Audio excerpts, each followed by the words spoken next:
Guys, আজকে চলে আসলাম রূপাঞ্জলে shopping করতে। আজকে মামির জন্য 3 পিস কিনবো। চলো চলো ঢুকে যাই। জামাগুলো অনেক সুন্দর। কোনটা রেখে যে কোনটা নি, অবশেষে 3 পিসটা পছন্দ হয়ে গেল। এখন আমি বিল পে করব। বাকি টাকা ফেরত নিয়ে নিলাম।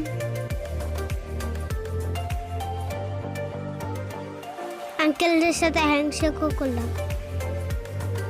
আঙ্কেলটা আমাকে অনেক কাদর করেছে। হয়ে গেল আমার মামির জন্য 3 পিস কিনা।